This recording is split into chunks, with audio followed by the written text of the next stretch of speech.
Assalamualaikum warahmatullahi wabarakatuh. Alhamdulillahi rabbil alamin. Wassalatu wassalamu ala ashrafil mursalin Nabiina wa maulana Muhammadin wa ala alihi wa sahbihi ajma'in. Wa ashhadu an la ilaha illallah wahdahu la syarika lah. Wa ashhadu anna Muhammadan abduhu wa rasuluh sallallahu alaihi wa ala alihi wa sahbihi wa man tabi'ahum bi ihsanin ila yaumiddin. Asbahna ala fitratil Islam wa ala kalimatil ikhlas wa ala dini nabiyina Muhammadin sallallahu alaihi wasallam wa ala millati abina Ibrahim hanifan muslima wa ma kana minal musyrikin. Alhamdulillah, puji syukur kita haturkan kehadirat Allah Subhanahu wa taala. Di kesempatan waktu duha ini kembali kita melanjutkan kajian sesi yang keberapa ini, Pak? Yang kesekian ya. Dari daurah ngaji nginep di DS ya. Dan insyaallah kita akan mengangkat tema perbaiki sisa usiamu.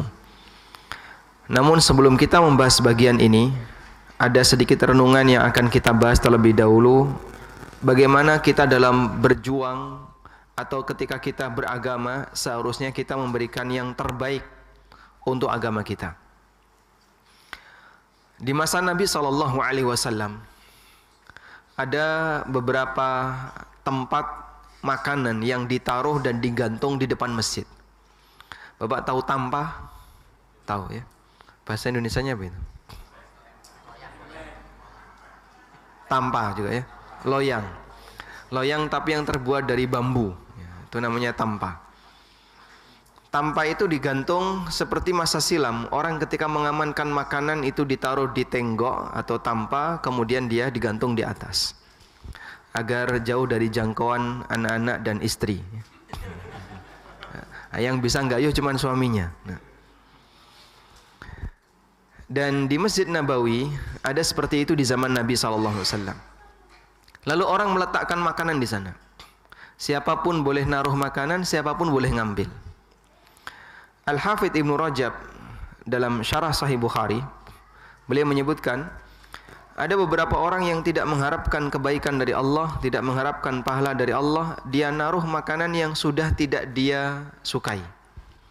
Misalnya kurma yang sudah bubuan atau yang sudah berjamur, dia taruh di situ. Sehingga otomatis orang-orang ashabus suffah dan mereka yang membutuhkan makanan ketika di Madinah sementara dia pendatang dari luar, ngambilnya makanan-makanan seperti ini. Sampai akhirnya Allah Subhanahu wa taala menurunkan firman-Nya, "Lan tanalul birra hatta tunfiqu mimma tuhibbun." Kalian tidak akan mendapatkan kebaikan sampai kalian menginfakkan apa yang kalian cintai.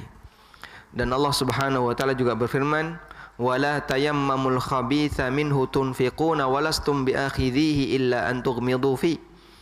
Janganlah kalian secara sengaja memilih yang buruk. Minhu tunfiqun, yang kalian infakkan.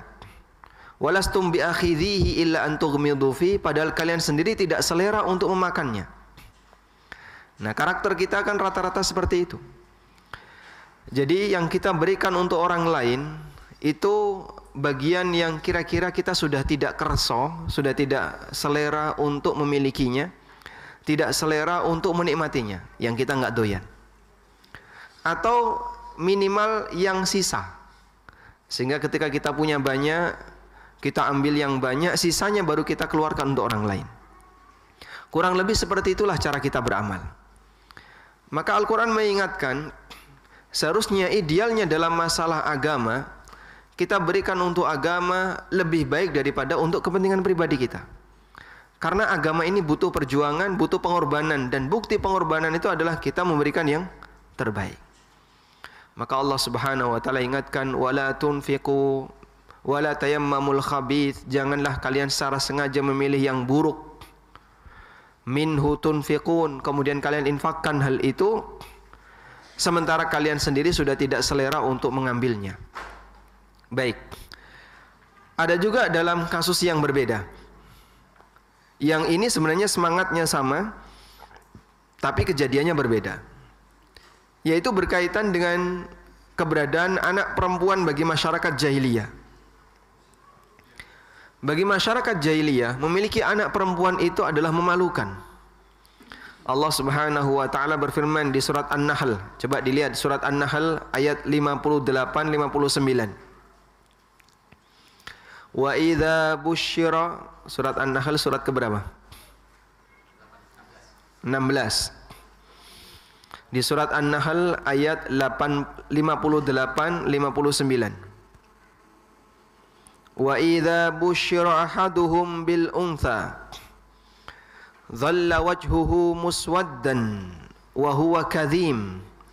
Apabila mereka mendengarkan kabar kalau istrinya melahirkan anak perempuan, dhalla wajhuhu muswaddan, wajahnya berubah jadi hitam. Wa huwa kadhim, sambil menahan emosi. Yatawara minal qaumi min su'i ma busyira bih. Mereka bersembunyi dari masyarakatnya karena kabar buruk yang sampai kepadanya, sehingga mereka menganggap kelahiran anak perempuan itu kabar buruk baginya. Ayumsikuhu ala hunin, apakah mereka harus merawat anak ini dalam posisi menahan kehinaan? Am yadussuhu fit turab, ataukah harus mengubur hidup-hidup anak ini? Dua-duanya pilihan pahit. Yang pertama, dia harus menahan kehinaan karena punya anak perempuan. Yang kedua, dia harus mengubur hidup-hidup anak itu, padahal dia adalah anak yang tumbuh dari dagingnya sendiri, yang dari darahnya sendiri.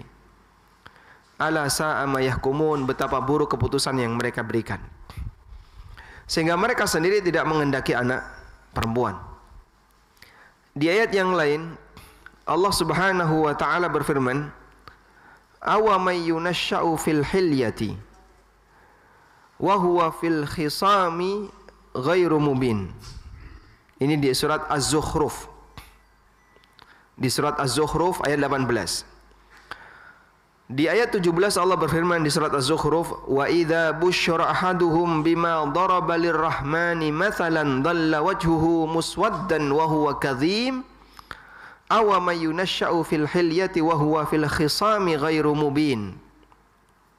Apabila mereka mendapatkan kabar bima daraba lirrahmani mathalan, dengan ungkapan yang mereka berikan untuk Allah.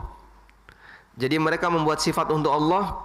Menurut orang jahiliyah, di antara sifat Allah adalah Allah punya anak perempuan. Dalam keyakinan orang jahiliyah, mereka mensifati Allah punya anak perempuan. Wa idza busyira ahaduhum bima daraba lirrahmani mathalan, ketika mereka mendapatkan kabar bahwasanya mereka punya anak sebagaimana yang mereka berikan untuk Allah, yaitu anak perempuan, dhalla wajhuhu muswaddan, wajah mereka jadi hitam, wa huwa kadhim, sambil nahan emosi. Awa may yunashsha'u fil hilyati wa huwa fil khisami ghairu mubin, apakah layak untuk Allah dinisbahkan untuknya anak perempuan sementara kalian sendiri enggak suka dengan anak perempuan? Sementara kalian sendiri tidak suka dengan anak perempuan.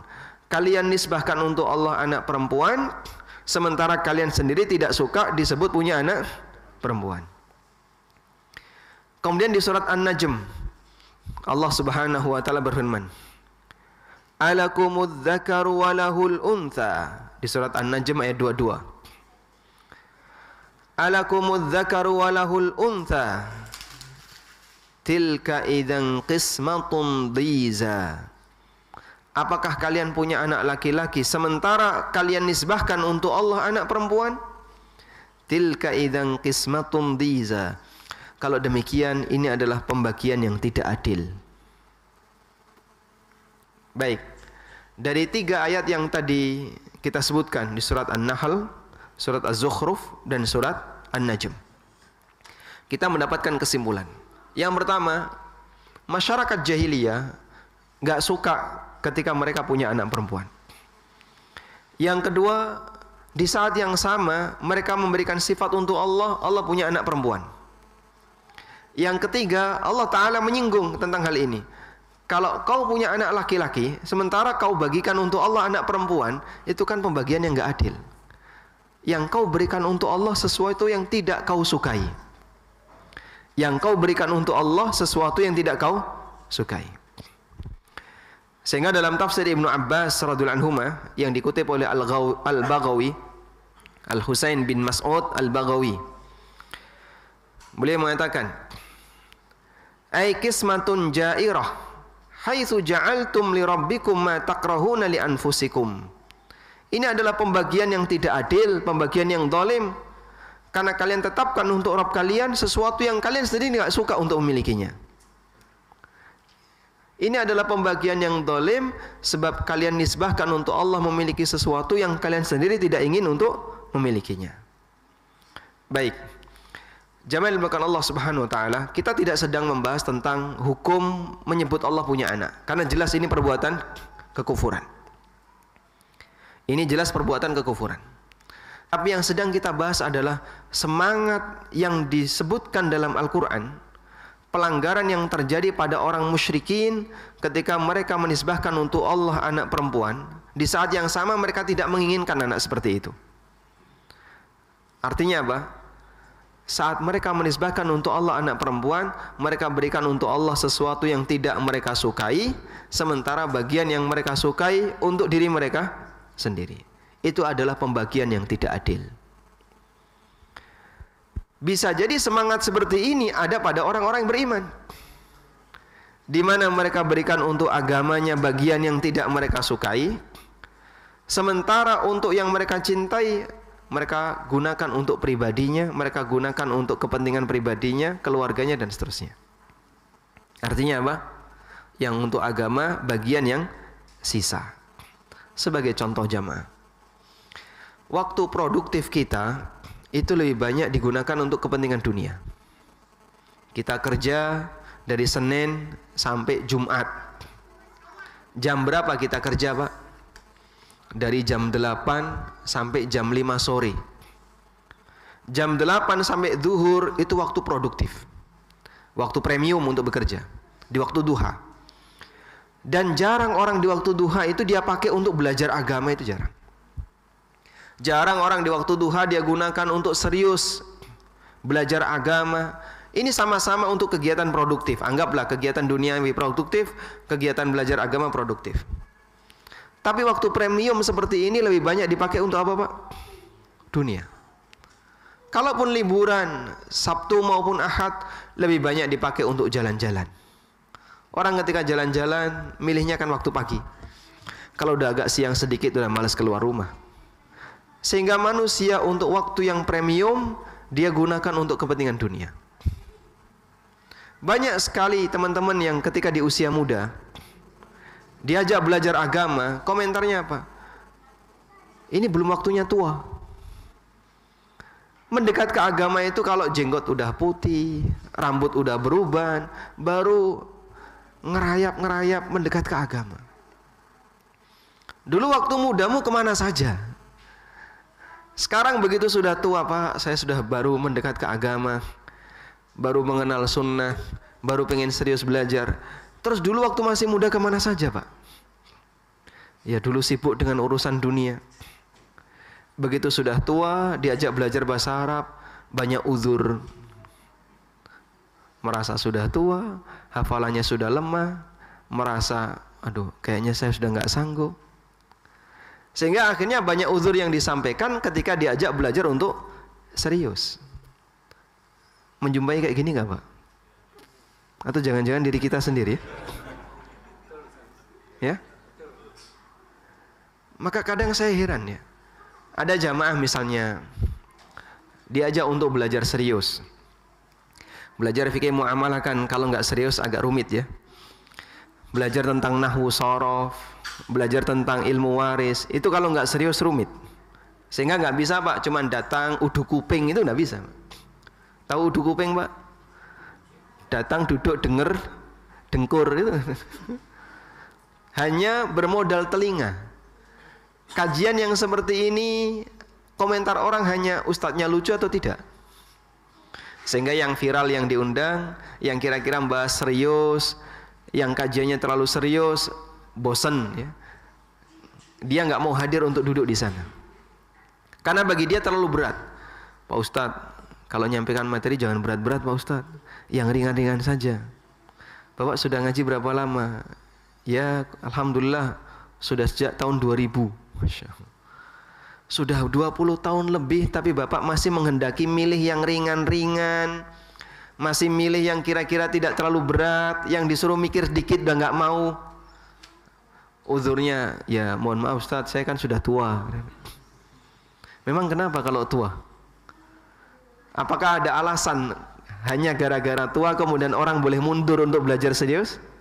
Tidak, nggak ada uzur karena itu Pak. Kalau Anda tidak bisa berdiri karena fisik, sholat sambil duduk, itu ada dalilnya. Ini bisa jadi alasan uzur. Tapi kalau urusan belajar, siapapun punya kepentingan. Sehingga kalau kita merasa bahasanya saya punya kepentingan dalam bagian ini, kita harus mempelajarinya. Dan jangan jadikan usia sebagai uzur bagi kita untuk mendekati ilmu yang serius. Ini kalau kemudian dikomentari, kenapa Bapak tidak belajar dari dulu waktu muda? Iya, dulu saya habiskan waktunya untuk kerja, untuk kemudian sibuk dagang, sibuk bisnis. Waktu terbaik, usia premium kita gunakan untuk dunia. Begitu usia sisa kita pakai untuk akhirat. Sehingga kadang kita memegang Quran itu setelah sudah saatnya untuk merembak. Udah di atas kasur, baru pegang mushaf. Baca 1-2 ayat. Bismika Allahumma amutu ahya. Baru dapat 2 ayat, ya wis merem. Karena ini di waktu sisa. Terus tadi gimana? Ya tadi sibuk kerja, belum lagi ketika pulang berhadapan dengan macet, capek di jalan. Sudah sampai di rumah, mandi, makan, istirahat, megang Quran, baru dengerin kajian. Itu ustadznya ngomel, gak didengerin dia. Karena dia dengerin kajian hanya untuk teman sebelum tidur. Rata-rata demikian. Apa kita nggak merasa kalau sebenarnya kita ini telah memberikan bagian yang sisa untuk agama, tapi yang terbaik kita berikan untuk dunia. Tilka idzan qismatun dhiza. Kalau demikian, itu adalah pembagian yang tidak adil. Catat kalimat ini Pak. Tilka idzan qismatun dhiza. Ada di surat An-Najm ayat 22. Tilka idzan qismatun dhiza. Bukankah itu adalah pembagian yang enggak adil? Usia terbaik kita gunakan untuk dunia. Sementara mendekat ke agama ketika kita sudah mulai mendekati usia tua. Lalu kita punya banyak uzur dan banyak alasan ketika diajak serius untuk belajar. Akhirnya banyak ilmu yang kita tinggalkan. Sehingga kalau kualitas belajar kita Pak hanya model kajian umum, tablik akbar, tablik asgor, tablik nyempil, itu mungkin nilai dari peningkatan ilmiahnya kurang. Beda kalau kemudian kita mau serius, baik tantangan apapun akan saya hadapi, suruh ngapalin sebisanya, suruh mikir sebisanya. Warna putih bukan alasan. Bila perlu disemir jadi coklat, kan gitu. Jadi biar kita tidak beralasan dengan usia. Sebab ilmu itu kita butuhkan. Karena kelezatan ilmu itu baru bisa didapatkan kalau Bapak Ibu bisa membaca referensinya langsung.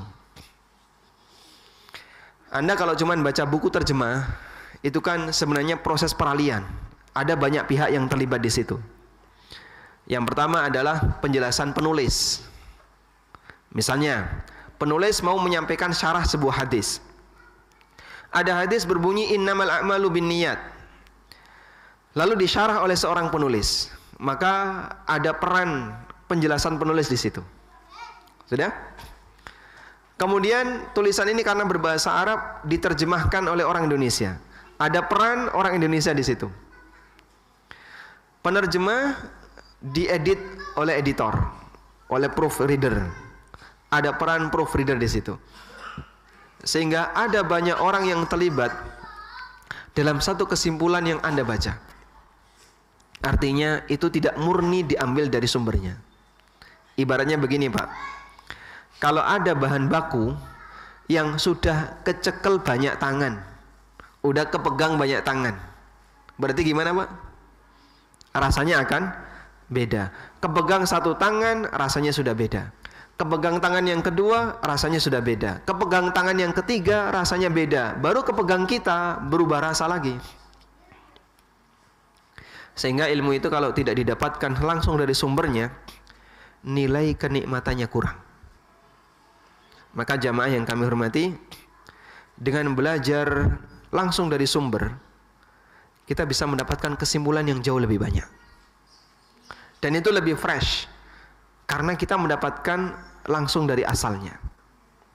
Dan sekali lagi, ini tidak bisa didapatkan kecuali siapa? Oleh mereka yang paham bahasa Arab. Imam Asy-Syafi'i rahimahullah mengatakan, man tabahhara fin nahwi ihtada ila kulli ulum. Barang siapa yang tabahhara fin nahwi, yang pintar dalam ilmu nahwu, ihtada ila kulli ulum, maka dia akan dimudahkan untuk mendapatkan ilmu yang lain. Baik. Sehingga renungan pertama yang perlu kita pahami di sini adalah bahwa sebenarnya kita ini sudah banyak menyia-nyiakan waktu yang terbaik. Kita sudah banyak menyia-nyiakan usia produktif, yang mungkin di usia 20 tahun kita belum mengenal Al-Quran. Padahal itu kan usia yang paling bagus untuk banyak menghafal di usia SMP. Ada nggak yang dari SMP sudah mondok di sini? SMP mondok ada? Yang dari SMP, usia SMP menghafal Quran ada? Belum. Kita baru kenal semangat-semangat tahfidz di bagian akhir. Dalam posisi ketika kita belum lancar membaca Quran. Sementara ilate wis ketekuk. Lidah kalau sudah seperti ini, di usia lanjut, disuruh ngomong dot, kangelan. Akhirnya ketika latihan tahsin, bolak-balik salah. Kenapa? Karena tidak terbiasa dengan kalimat berbahasa Arab seperti ini. Maka jamaah yang dimuliakan Allah, kita sudah menyia-nyiakan kesempatan itu. Waktu emas yang kita punya sudah berlalu, tinggal bagian sisa. Nah sekarang kalau kemudian bagian sisa usia, ada yang sudah di usia 60 tahun, 70 tahun, 70 tahun ada nggak di sini? Yang 70 tahun? Yang nyender berapa yang nyender? 60, 70 tahun ya. 70 pinten Pak? 75, Masya Allah, Barakallahu fikum. Kita masih semangat untuk belajar ya. Sehingga dulu waktu usia premium, barangkali kita tidak kenal ya, baca Quran yang benar gimana, kita belum mendekat kepada Quran. Paling model ngaji sorogan ya. Pakai turutan itu Pak.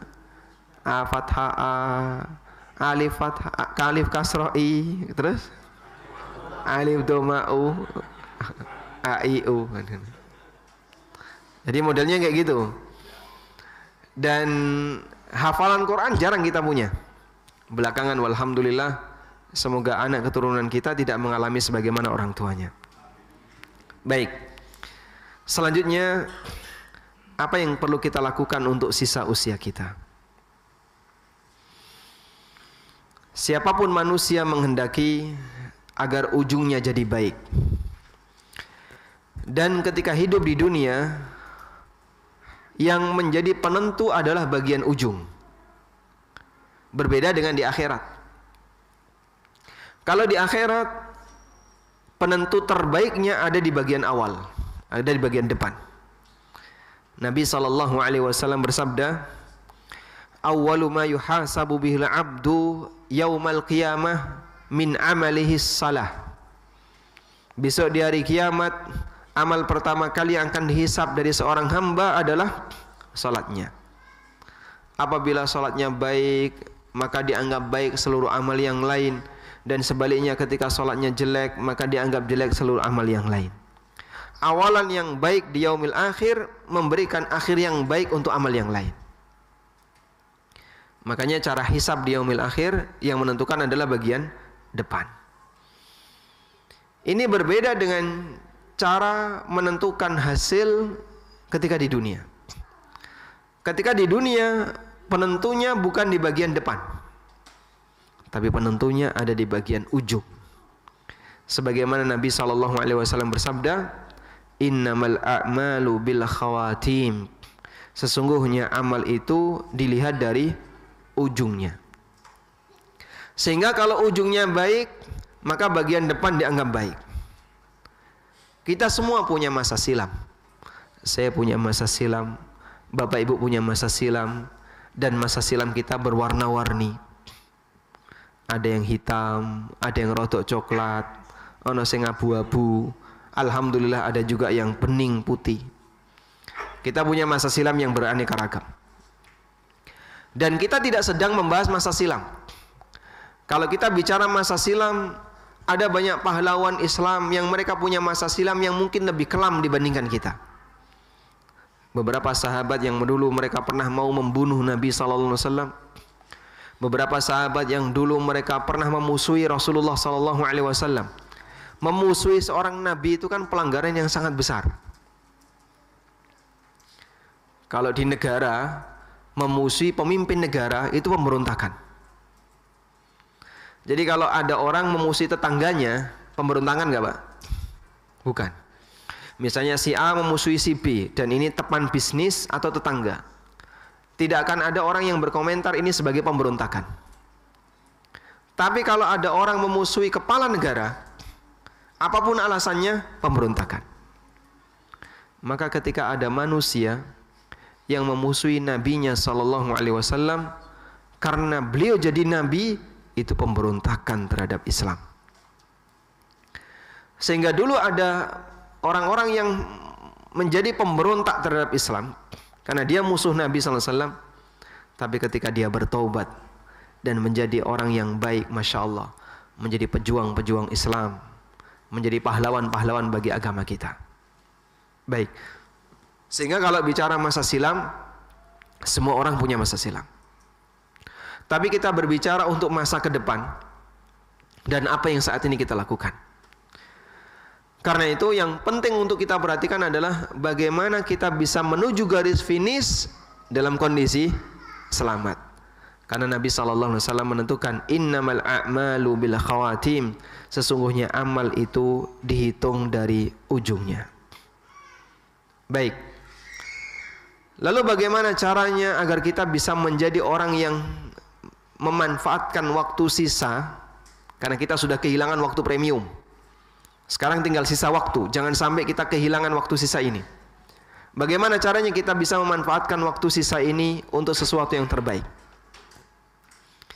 Saya kutipkan sebuah dialog yang pernah terjadi antara Al-Qadhi Iyad dengan bukan Al-Qadhi Iyad, Fudail bin Iyad dengan seorang yang usianya sudah 60 tahun. Fudail bin Iyad rahimahullah bertemu dengan orang yang usianya 60 tahun. Lalu ditanya oleh Fudail, "Kam marra 'alaika minas sanah?" Sudah berapa lama usia Anda? Bahasa yang lebih tepat ya, usia Anda sudah berapa? Meskipun kalimat bahasa Arabnya, Anda sudah hidup berapa lama? Tapi pertanyaan itu kan nggak baku ya Pak. Coba tanya ke orang ya, Bapak sudah hidup berapa lama? Sopan nggak? Nggak sopan. Itu pakai bahasa lain adalah Bapak usianya berapa? Kemudian orang itu menjawab Sittina sanah, 60 tahun. Fudail langsung mengatakan, Anta tasiru ila rabbika sittina sanatan tushiku an tablugha. Anda melakukan perjalanan menuju Rabb Anda selama 60 tahun. Sebentar lagi akan sampai. Karena siapapun manusia yang hidup, hakikatnya dia sedang menuju siapa? Menuju Allah. Hakikatnya dia menuju Allah. Allah Subhanahu wa taala berfirman, "Ya ayyuhal insanu innaka kadihun ila rabbika kadhan famulaqi." Wahai manusia, sungguh kalian itu betul-betul capek ila rabbika, menuju Rabbmu, famulaqi, sampai kalian ketemu dengannya. Sehingga siapapun yang hidup, hakikatnya dia menuju Allah. Baik. Sehingga orang yang hidup selama 60 tahun, maka dia melakukan perjalanan selama 60 tahun menuju Allah. Yang usianya 75 tahun, berarti dia melakukan perjalanan 75 tahun menuju Allah. Yang usianya 80 tahun juga sama. Dan semuanya sebentar lagi akan sampai. Kenapa sebentar lagi akan sampai? Padahal kan kita tidak tahu berapa lama orang ini akan diberi usia oleh Allah Ta'ala. Karena kematian itu pasti. Meskipun kita tidak tahu waktunya. Dan sesuatu yang pasti itu dekat. Sebagaimana ada pernyataan, kullu ma huwa atin fahuwa qarib. Kullu ma huwa atin fahuwa qarib. Semua yang pasti datang, maka dia itu dekat. Sehingga kiamat itu dekat, karena kiamat itu pasti dan terus mendekat. Ajal itu dekat, kenapa? Karena ajal itu pasti dan terus mendekat. Kalau sesuatu yang enggak pasti itu masih jauh. Tapi kalau sesuatu itu pasti, maka dia dekat. Sehingga siapapun hakikatnya dia mendekat menuju Allah. Karena orang yang menjalani hidup, hakikatnya dia menuju Allah Subhanahu wa ta'ala. Sampai dia ketemu Allah Azza wa Jalla, yaitu mati. Maka spontan orang ini langsung mengatakan, Inna lillahi wa inna ilaihi raji'un. Inna lillahi wa inna ilaihi raji'un. Kemudian Fudail bin Iyad bertanya, Ata'rifu makna, tahu enggak apa makna inna lillahi wa inna ilaihi raji'un? Inna lillah, sesungguhnya kita ini milik Allah. Fa inna abdun lillah wa la na'budu illa iyyah. Karena kita milik Allah, maka kita adalah hamba Allah dan kita tidak boleh beribadah kecuali hanya kepada Allah. Sebab kita ini milik Allah. Wa inna ilaihi raji'un, dan sesungguhnya kita akan kembali kepada Allah. Maka yakini bahwasanya engkau akan menghadap Allah dan Allah akan bertanya kepadamu, falyu'id lil mas'alati jawaban. Karena itu persiapkanlah jawaban untuk pertanyaan Allah Subhanahu wa taala. Karena itu persiapkanlah jawaban untuk pertanyaan Allah Subhanahu wa taala. Falyu'id lil mas'alati jawaban. Orang ini semakin takut ketika diingatkan oleh Fudail bin Iyad kalimat inna lillahi wa inna ilaihi raji'un. Itu sama dengan Anda sudah siap untuk menghadap Allah, maka persiapkan jawaban ketika Anda ditanya oleh Allah Subhanahu wa taala. Sehingga beliau pun bertanya, famal hilah, terus gimana caranya biar aku bisa selamat ketika menghadap Allah Subhanahu wa taala?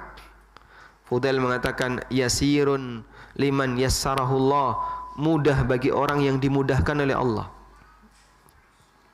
Mudah bagi orang yang dimudahkan oleh Allah. Bagaimana caranya? Kata Fudail bin Iyad, catat bagian ini, Pak. Tolong yang sudah mau nyatet, pulpennya dibangunkan. Ya?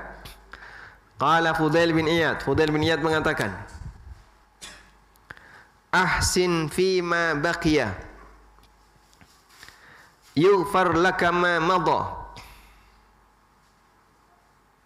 Sudah? Saya ulang ya. Ahsin fima baqiya yughfar laka ma madha. Ditulis enggak ini? Hah? Enggak. Oh, nunggu artinya. Masya Allah. Saya kira dari kiri tadi udah nulis itu. Nulis Arab kok teko kiwo itu. Berbuat baiklah di sisa usiamu.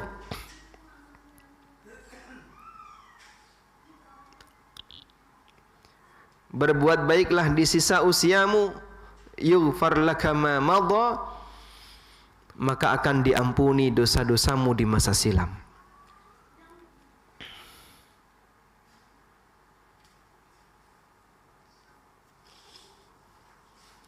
Fa innaka in asa'ta fima baqiya, karena kalau kamu masih berbuat buruk di sisa usiamu,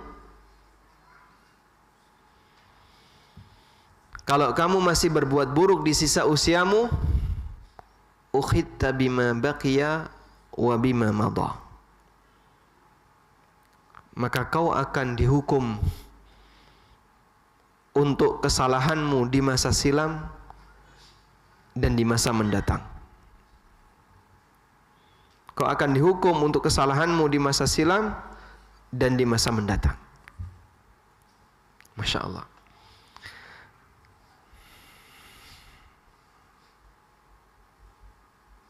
Baik. Sisa usia ini adalah modal terakhir bagi kita, Pak. Sisa usia adalah modal yang terakhir bagi kita, karena ini satu-satunya yang kita harapkan ketika kita ingin menghadap Allah Subhanahu wa taala. Sekali lagi kita sudah kehilangan masa premium. Kita sudah kehilangan usia produktif yang mungkin dulu bisa kita persiapkan agar kita bisa lebih bagus lagi. Tapi dulu mungkin kita belum begitu kenal dengan dakwah. Maka bagian yang sisa ini jangan disia-siakan. Baik.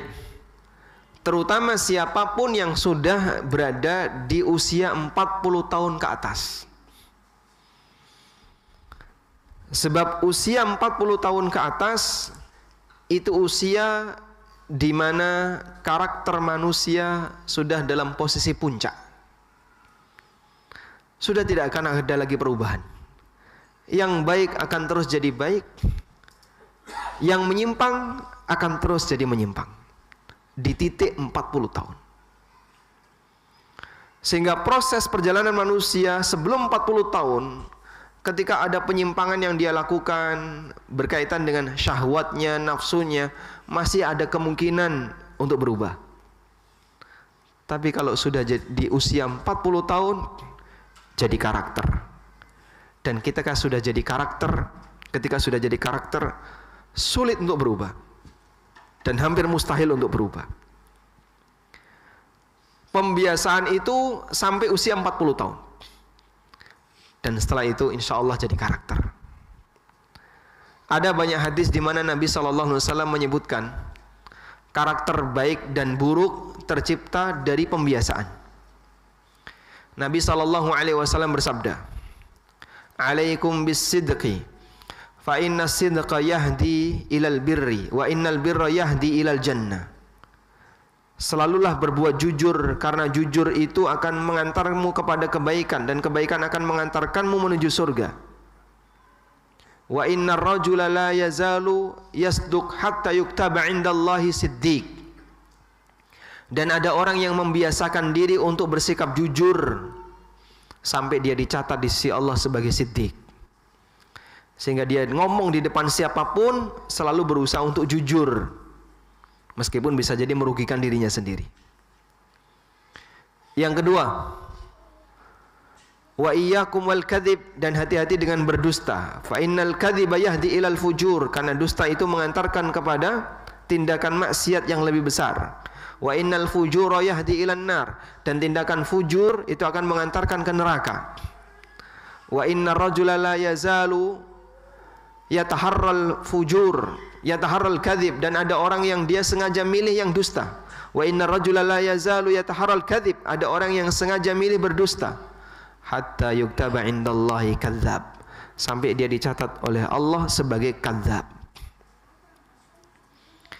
Saya pernah sampaikan hadis ini sebagai peringatan kepada para jamaah yang mereka kerja di instansi yang terbiasa dengan suasana seperti ini.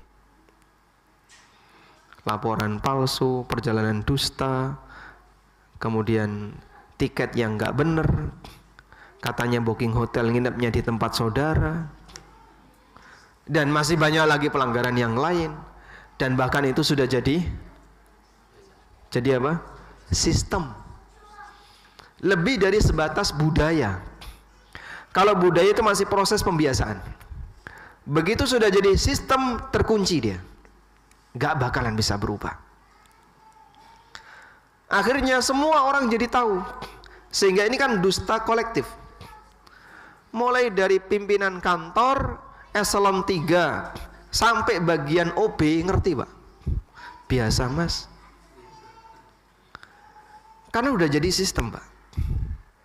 Sebab melalui pembiasaan manusia akan memiliki karakter. Hal yang sama juga bisa terjadi pada individu, sebagaimana bisa terjadi pada kelompok.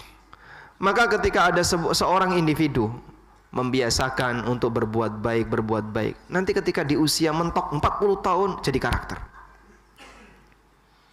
Nabi SAW juga bersabda, innamal ilmu bitta'allum wa innamal hilmu bittahallum. Yang namanya ilmu itu dari proses belajar. Wa innamal hilmu bittahallum, dan yang namanya sifat al-hilm, kelembutan. Hilm itu lawan dari gerusa-gerusu. Gerusa-gerusu bahasa Indonesianya apa Mas? Tergesa-gesa. Tergesa-gesa tanpa ilmu itu namanya gerusa-gerusu ya. Ada yang tergesa-gesa pakai ilmu, ngejar pesawat itu. Ada ilmunya nggak itu? Pesawat kok dikejar nggak bakalan kena Pak. Oh dia terbang ya. Kalau orang tergesa-gesa pakai ilmu itu boleh. Itu musaraah namanya. Tapi kalau orang tergesa-gesa tanpa ilmu namanya ajalah. Dan Nabi SAW mengatakan wal ajalatu minasyaitan, dan kesusu itu datang dari setan. Baik. Dalam posisi ini orang bisa memiliki sifat hilm ketika membuat kebijakan, mikir panjang.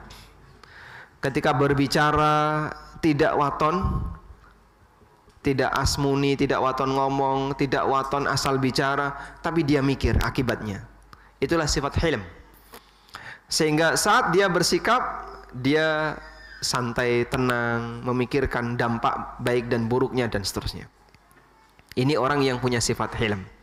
Dan Nabi SAW mengatakan innamal hilmu bittahallum. Orang bisa punya sifat hilm kalau dia belajar bittahallum, belajar untuk punya sifat hilm. Rasulullah SAW juga bersabda, wa may yatasabbar yusabbirhullah. Barang siapa yang latihan sabar, maka Allah akan jadikan dia sebagai penyabar. Sehingga dia selalu berusaha ketika buka internet itu pas kuota lagi habis. Kan muter terus ya. Dinteni sabar ya, ora tekan-tekan. Kuota entek. Sifat-sifat ini bisa didapatkan melalui proses belajar. Belajar perubahan itu masih mungkin terjadi di usia sebelum 40 tahun. Begitu sudah sampai usia 40 tahun, maka orang itu sudah mencapai kondisi puncak. Mungkin tidak akan ada perubahan. Sehingga mohon maaf ya, di antara kita yang mungkin punya kebiasaan-kebiasaan buruk, padahal usia kita sudah di atas atau 40 tahun ke atas, ini perubahannya agak lebih susah. Mau tobat, mau berubah itu lebih susah. Kecuali harus perjuangan yang keras, karena kita mau membersihkan karakter.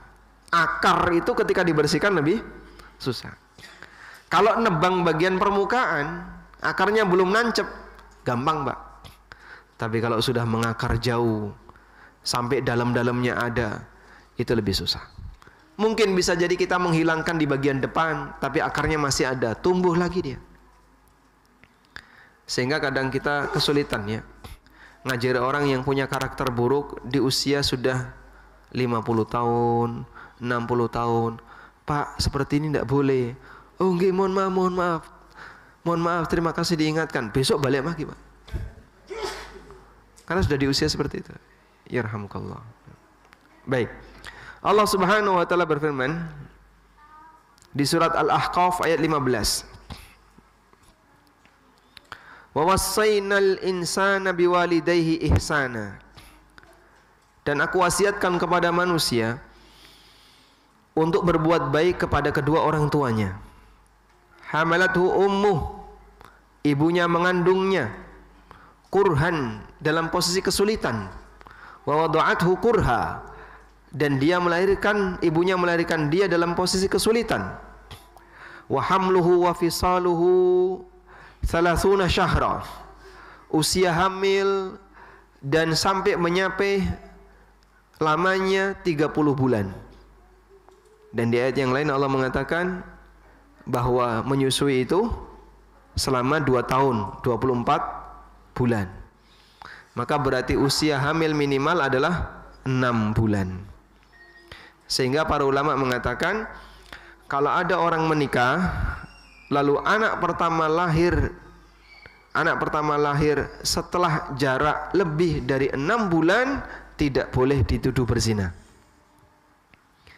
Karena yang namanya usia kehamilan minimal dalam Al-Quran itu 6 bulan. Hatta idza balagha ashuddahu wa balagha 40 sanah. Sampai ketika dia sudah dewasa dan mencapai usia 40 tahun, qal, dia berdoa kepada Allah, Rabbi auzi'ni an ashkura ni'mataka allati an'amta alayya wa ala walidayya wa an a'mala salihan tardah wa aslih li fi dhurriyyati inni tubtu ilaika wa inni minal muslimin. Rabbi auzi'ni an ashkura ni'mataka allati alayya an'amta alayya. Ya Allah, arahkan aku untuk mensyukuri nikmat yang Kau berikan kepadaku. Wa ala walidayya, dan nikmat kepada kedua orang tuaku.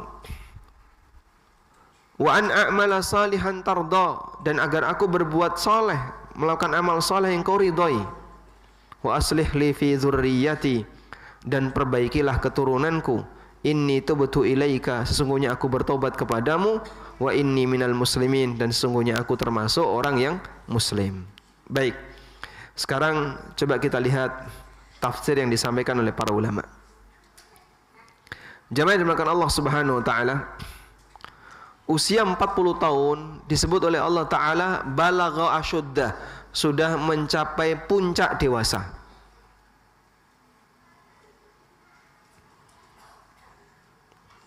Sebagaimana tafsir yang disampaikan oleh Al-Hasan Al-Basri, huwa bulughul arba'in, usia asyuddahu adalah sampai usia 40 tahun.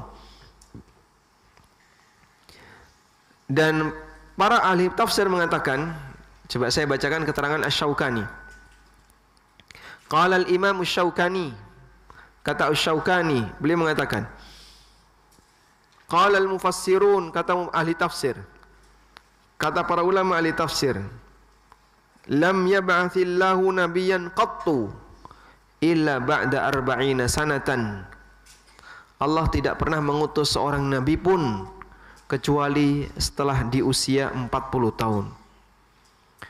Wa fi hadhil ayah, maka dalam ayat ini terdapat dalil ala annahu yanbaghi liman balagha umruhu 40, bagi orang yang usianya mencapai 40 tahun, ayyastakthira min hadhihi da'awat, untuk memperbanyak doa seperti di atas.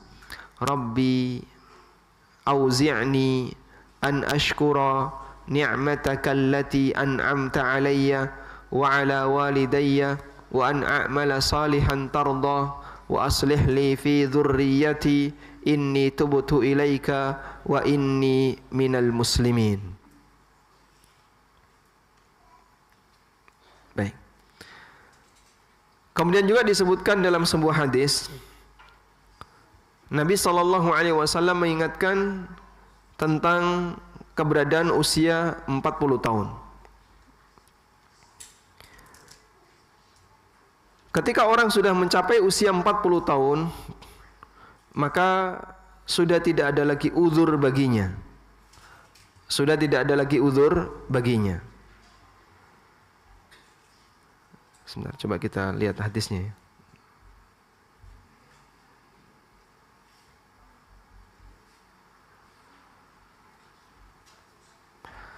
Ada sebuah perkataan yang disampaikan oleh Masruq.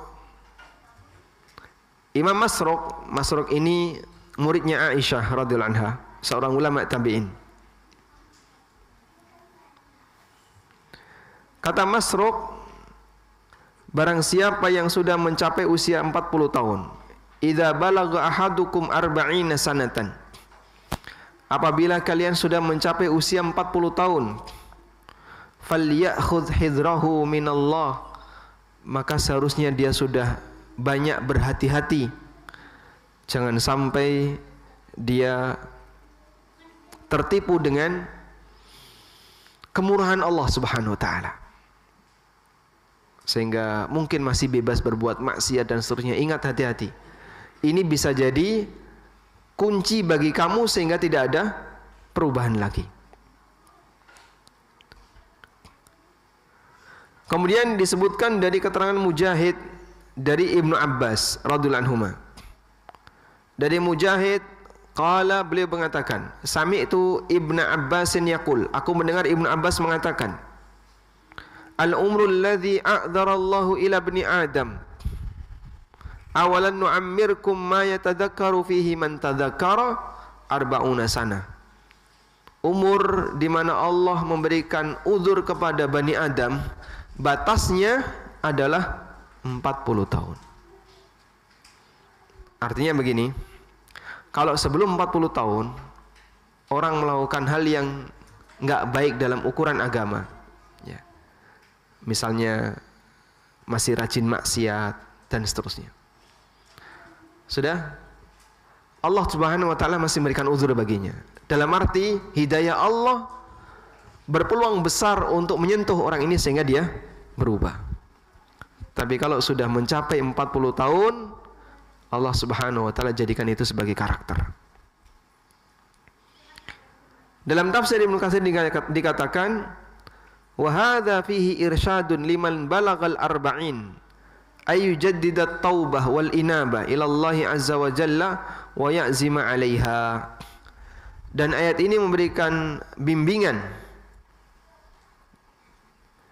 bagi siapa yang sudah mencapai usia 40 tahun, hendaknya dia sering-sering bertaubat dan memohon ampun kepada Allah dan bertekad untuk memperbaiki dirinya. Sebab di usia ini orang sudah berada di fase tidak mungkin lagi ada perubahan, dan itu lebih dekat kepada kematian. Wallahu a'lam. Maka jamaah yang kami hormati, perjuangan kita ketika di usia sisa, ya, apalagi yang sudah mencapai jauh di atas 40 tahun, ada yang 75, 60 dan seterusnya, adalah bagaimana kita bisa lebih dekat kepada Allah Subhanahu wa taala dengan banyak bertobat kepadanya. Baik. Lalu amal apa yang harus kita prioritaskan ketika kita sudah berada di ujung usia? Amal prioritas ketika di ujung usia.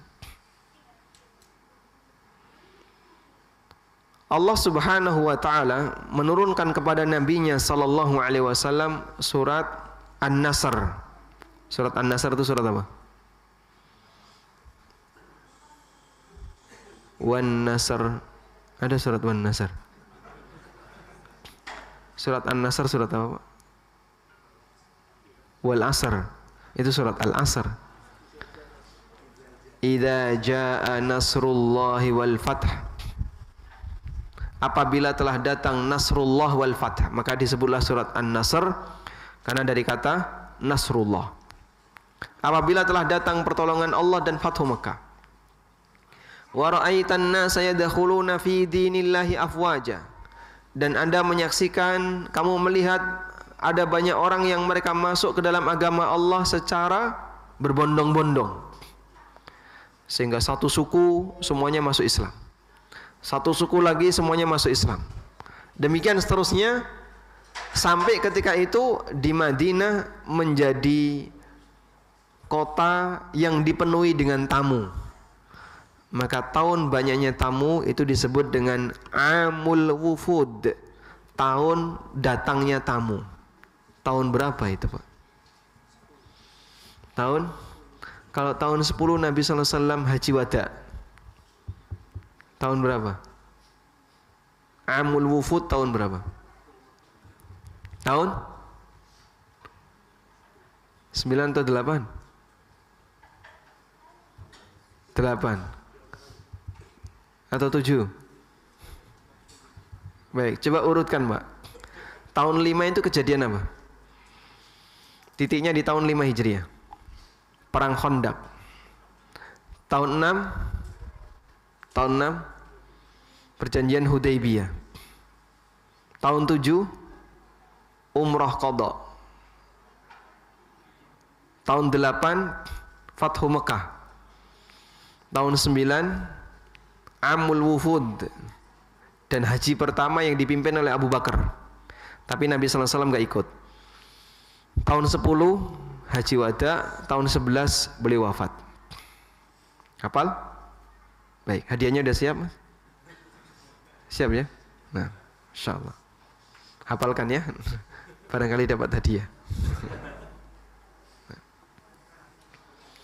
Rasulullah sallallahu alaihi wasallam beliau di usia 60-an tahun mendapatkan surat An-Nasr. Dan Allah Subhanahu wa taala menyebutkan kepada beliau, manusia masuk Islam berbondong-bondong di tahun 9 Hijriah. Suku A, perwakilannya datang ke Madinah, "Ya Rasulullah, kami satu kampung masuk Islam." Dibaiat. Suku B, "Ya Rasulullah, kami satu kampung masuk Islam." Seperti itu berbondong-bondong, sehingga mereka masuk Islam rombongan. Akhirnya seluruh permukaan jazirah Arab jadi muslim. Maka Allah Subhanahu wa taala ingatkan kepada nabinya sallallahu alaihi wasallam, "Fasabbih bihamdi rabbika wastaghfir." Maka bertasbihlah dengan memuji Rabbmu dan perbanyaklah beristighfar kepadanya. Yang kata Ibnu Abbas radhiyallahu anhuma, "Hadza ajalun Nabi sallallahu alaihi wasallam." Ini adalah bukti dekatnya ajal Nabi sallallahu alaihi wasallam. Kenapa disebut dekatnya ajal Nabi sallallahu alaihi wasallam? Karena ketika orang itu sudah selesai, ketika Nabi sallallahu alaihi wasallam sudah selesai tugasnya, ditandai dengan apa? Orang masuk Islam. Jazirah Arab sudah muslim. Maka Nabi sebentar lagi akan pensiun, dan pensiunan Nabi itu meninggal dunia. Sehingga kenapa Rasulullah sallallahu alaihi atau Ibnu Abbas radhiyallahu anhuma menyebut bahwasanya turunnya surat An-Nasr ini adalah dekatnya ajal Nabi sallallahu alaihi wasallam, karena beliau ketika itu sudah selesai tugasnya dan sebentar lagi beliau akan menghadap Allah Subhanahu wa taala. Dan di bagian akhir hayat itu Rasulullah sallallahu alaihi wasallam diperintahkan untuk banyak istighfar. Fasabbih bihamdi rabbika wastaghfir innahu kana tawwaba. Lalu beliau praktekkan dengan membaca apa? Beliau praktekkan dengan membaca apa? Setiap rukuk dan sujud beliau membaca subhanakallahumma rabbana wa bihamdika Allahumma ighfirli. Subhanakallahumma rabbana wa bihamdika Allahumma ighfirli. Aisyah radhiyallahu anha mengatakan, kana Rasulullah sallallahu alaihi wasallam yukthiru ay yaqula subhanakallahumma rabbana wa bihamdika Allahumma ighfirli yu'awwilul Qur'an. Nabi sallallahu alaihi wasallam banyak mengucapkan subhanakallahumma rabbana wa bihamdika Allahumma ighfirli yu'awwilul Qur'an, karena beliau mentakwil Qur'an, maksudnya mengamalkan isi dari surat An-Nasr. Sehingga ini diantara petunjuk bagi kita bahwa jika seorang nabi di akhir hayatnya diperintahkan untuk memperbanyak istighfar dan bertobat kepada Allah, padahal beliau adalah manusia yang diampuni dosanya yang telah lalu dan yang akan datang, apalagi kita sebagai manusia biasa yang tidak ada jaminan ampunan dosa untuk kita. Sehingga amal apa yang prioritas untuk kita lakukan di akhir usia jemaah? Memperbanyak taubat kepada Allah dan istighfar kepada Allah Subhanahu wa taala. Akhiri hidup kita dengan itu. Makanya kita bisa lihat ya, Islam itu kan mengajarkan di setiap penghujung amal, perbuatan yang dilakukan, praktek yang dilakukan adalah istighfar. Misalnya selesai sholat, yang dilakukan apa Pak? Istighfar. Sebagaimana yang disebutkan dalam hadis dari Thauban. Thauban ini siapa? Mantan budaknya Nabi sallallahu alaihi wasallam. Beliau mengatakan, "Kana an-nabiy sallallahu alaihi wasallam idzan sarafa min salatihi yaqul." Nabi SAW ketika selesai salat beliau beristighfar 3 kali. Thumma qala Allahumma antas salam wa minkas salam tabarakta ya dzal jalali wal ikram. Itu yang disebutkan dalam teks hadis. Allahumma antas salam wa minkas salam tabarakta ya dzal jalali wal ikram. Sedangkan tambahan yang banyak, Allahumma antas salam wa minkas salam wa ilaika ya'udus salam wa adkhilnal jannata bis salam. Itu tidak ada dalam hadis. Yang ada dalam hadis hanya singkat saja. Allahumma antas salam wa minkas salam tabarakta ya dzal jalali wal ikram. Sehingga kita diajarkan selesai salat akhiri dengan istighfar. Selesai haji kita juga diajarkan untuk mengakhirinya dengan istighfar. Allah Subhanahu wa taala berfirman di surat Al-Baqarah, gimana kalimatnya? Fa idza afattum min arafatin fadhkurullaha thumma afidu min haitsu afadhan nasu wastaghfirullah. Kemudian berangkatlah kamu sebagaimana masyarakat berangkat, wastaghfirullah, dan perbanyaklah beristighfar kepada Allah. Sehingga istighfar di sini diajarkan untuk kita perbanyak ketika kita berada di penghujung acara apapun. Termasuk ketika selesai majelis. Doa kafaratul majelis ada kalimat apa? Astaghfiruka wa atubu ilaik. Aku mohon ampun kepadamu ya Allah dan aku bertobat kepadamu. Mengakhiri pertemuan kita. Maka jamaah dibilangkan Allah sebagaimana dalam mengakhiri ibadah, mengakhiri haji, mengakhiri salat, mengakhiri majlis, kita diperintahkan untuk istighfar, maka demikian pula mengakhiri hidup kita perbanyak istighfar. Baik. Untuk amal yang lain itu kembali kepada masing-masing individu. Ada yang senang salat, silakan istiqomah untuk salat. Ada yang senang puasa, silakan istiqomah untuk puasa. Ada yang senang baca Quran, silakan istiqomah baca Quran. Masing-masing orang antara satu dengan yang lain bisa jadi berbeda-beda minat dalam beramal. Yang penting pokoknya Anda jaga agar terus itu bisa dilakukan secara istiqomah. Wallahu ta'ala alam. Walhamdulillahirabbil alamin. Demikian yang mungkin bisa kita sampaikan. Semoga yang sedikit ini bermanfaat dan semoga Allah Ta'ala jadikan kita sebagai hambanya yang istiqomah sampai akhir hayat. Doa yang selalu untuk kita ucapkan, jangan sampai nggak hafal. Kalimatnya gimana Pak? Ya muqallibal qulub, alhamdulillah, tsabbit qalbi ala dinik. Kokohkan hatiku ala dinik, di atas agamamu. Kenapa kalimatnya ala dinik, di atas agamamu? Karena kalau dia bolak-balik tetap di atas agama, nggak sampai keluar.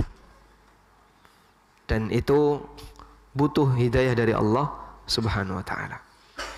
Wallahu alam wa sallallahu ala nabiyyina Muhammadin wa ala alihi wa sahbihi wasallam.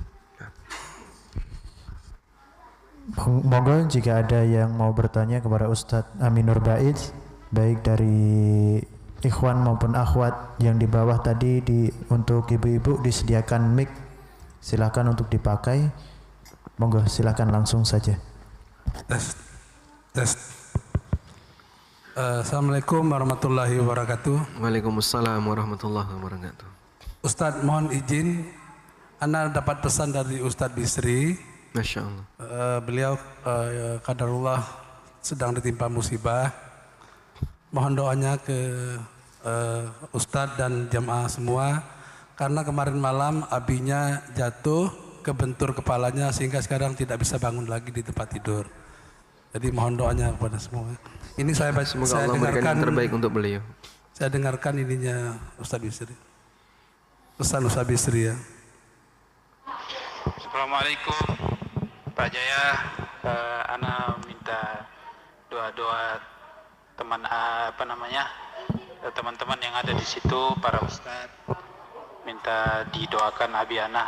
Beliau sekarang sakit, dia cuman di atas ranjang, sudah nggak bisa jalan lagi karena kemarin sempat jatuh, pusing dari jatuh dan kebentur kepalanya sehingga Sekarang beliau sakit, sudah lemas, tinggal di ranjang.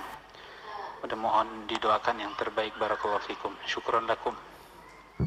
Nah, semoga Allah memberikan yang terbaik untuk ayah beliau.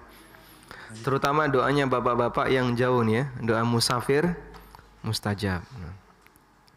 Assalamualaikum warahmatullahi wabarakatuh. Waalaikumsalam warahmatullahi wabarakatuh. Sebelah kanan ini Pak, sebelah kanan. Oh.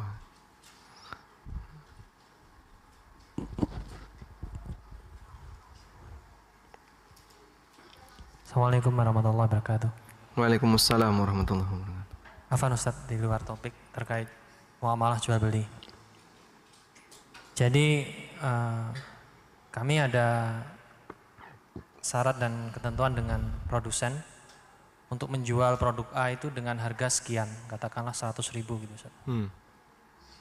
Terus kita jualah harga segitu, ada yang beli, kita berikan harga yang seperti itu, namun ketika pembeli ini beli lagi menjadi pelanggan, kami memberikan diskon, katakanlah menjadi 90.000 atau yang semisalnya. Nah itu hukumnya gimana Ustaz? Nah, posisi Bapak sebagai apa? Agen? Agen atau penjual? Penjual.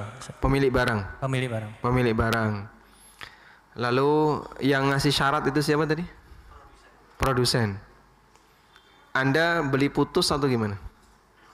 Atau hanya wakil? Beli putus. Kulaan ya.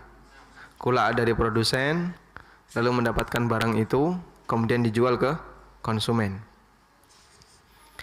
Wallahu alam, dua hal yang perlu kita bedakan Pak, berkaitan dengan masalah aturan yang ditetapkan oleh pemilik barang ketika menjual barang. Apabila posisi penjual ini adalah agen, alias dia hanya wakil dari pemilik barang, pemilik itu bisa produsen, bisa prinsipal yang memiliki barang. Intinya orang lain itu hanya sebagai wakilnya. Apabila orang ini dikasih syarat oleh pemilik barang, jangan kamu jual lebih dari harga sekian, maka pada asalnya kita wajib memenuhi ketentuan itu. Karena barang ini barang dia, bukan barang kita. Kita hanya menjualkan, lalu kita nanti dapat fee sesuai kesepakatan. Bedakan dengan yang kedua. Kasus yang kedua adalah dia beli putus. Saya beli dari produsen, sudah saya bayar. Maka barang yang saya beli ini jadi milik siapa? Milik saya. Karena sudah jadi milik saya, maka mau saya kasihkan orang lain, mau saya sedekahkan, saya wakafkan, mau saya jual gratis, boleh nggak? Kenapa? Nggak ada jual gratis namanya Pak. Nggak jual itu namanya. Mau saya jual dengan harga yang lebih murah, silahkan. Karena sudah jadi milik saya. Dan sudah tidak ada lagi aturan yang mengikat atau sangkut paut dengan produsen. Allahumma illa, kecuali dalam satu kondisi. Ketika ketetapan aturan itu berkaitan dengan masalah keseimbangan harga di masyarakat. Misalnya adanya HET untuk obat. HET itu yang menetapkan siapa? Pemerintah atau produsen? Pemerintah atau produsen? Produsen ya. Ini boleh nggak dilanggar Pak? Pada asalnya nggak boleh. Kenapa nggak boleh? Karena ini berkaitan dengan masalah stabilitas harga. Sebab ini kebutuhan pokok di masyarakat. Minyak sekarang ada HET-nya kan? Minyak goreng ya. Sekarang ada HET-nya. Yang dulu mungkin tidak ada. Dan beberapa sembako ada HET-nya. Ketika ada HET-nya seperti ini dan kita sepakat, maka terlarang bagi kita untuk melanggar kesepakatan ini. Sebab ini berkaitan dengan stabilitas harga. Beda dengan produk-produk yang sifatnya konvensional, seperti baju atau perlengkapan-perlengkapan dapur atau yang lainnya. Lalu produsen menetapkan, pokoknya harga minimal sekian, kamu tidak boleh di bawah itu. Nah yang kayak gini, ketika kita sudah beli putus, pada asalnya dia tidak punya hak untuk menentukan itu. Saya punya hak untuk ngasih ke orang lain, sebagaimana saya punya hak untuk menjual dengan harga yang lebih murah. Insya Allah ini yang lebih kuat, kecuali kalau di situ ada pertimbangan ganggu pasar. Kalau ganggu pasar, maka harus ada kesepakatan dengan para pelaku pasar yang lain. Wallahu a'lam. Nah, silakan. Baik. Bismillahirrahmanirrahim. Assalamualaikum warahmatullahi wabarakatuh. Semoga Allah selalu merahmati Ustadz beserta keluarga dan juga guru-guru Ustadz dan juga ADS dan keluarga. Semoga kita selalu dalam rahmat dan berkah Allah Ta'ala. Amin. Waalaikumsalam. Ustadz, izin ada 2 pertanyaan Ustadz yang berrelasi dengan materi hari ini Ustadz. Dan Masya Allah ini nyambung karena tahun Hijriah ini anak 40 tahun Ustaz. Masya Allah. Mudah-mudahan ini bisa menjadi bekal untuk menyelesaikan sisa umur dengan lebih baik. Berarti sekarang ulang tahun, Pak? Kenapa? Ulang tahun. Baik Ustaz, yang pertama bagaimana Ustaz konsep yang benar menyikapi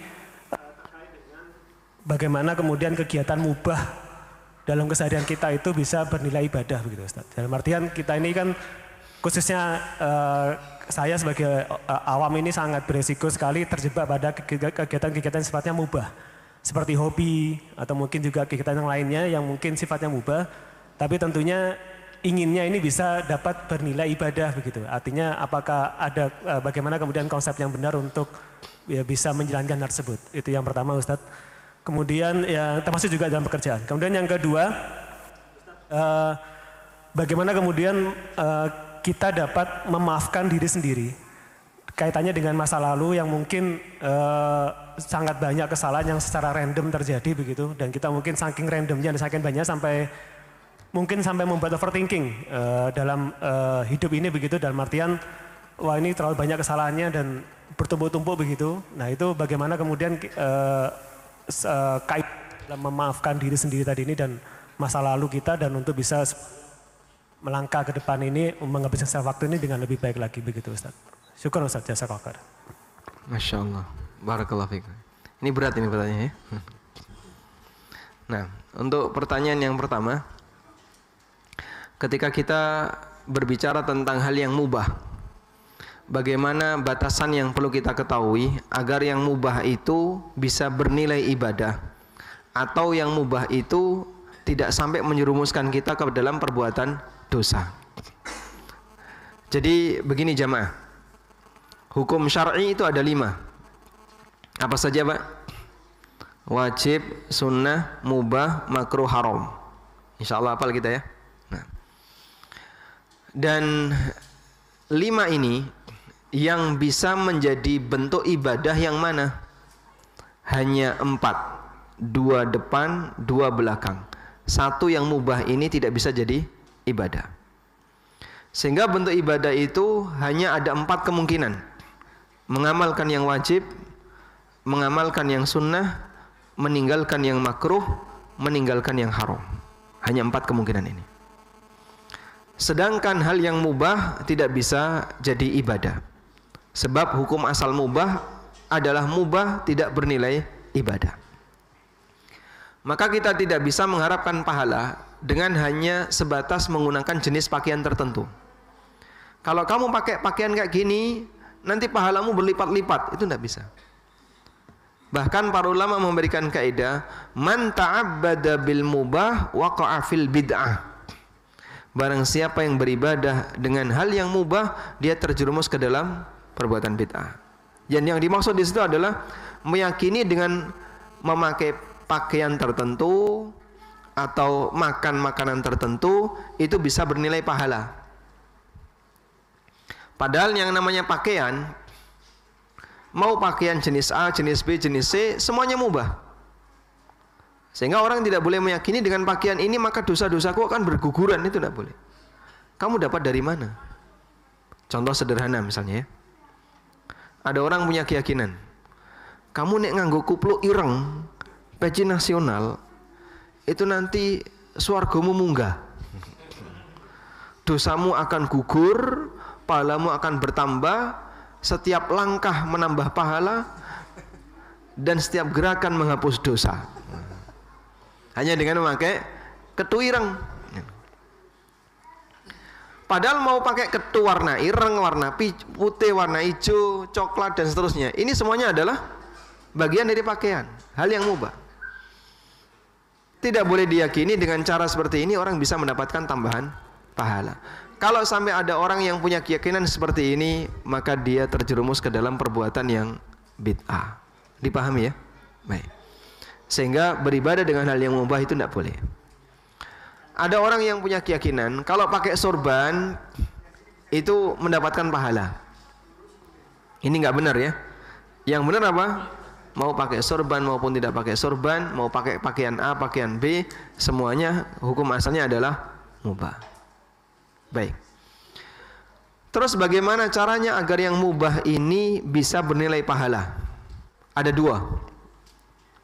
Dicatat ini Pak ya.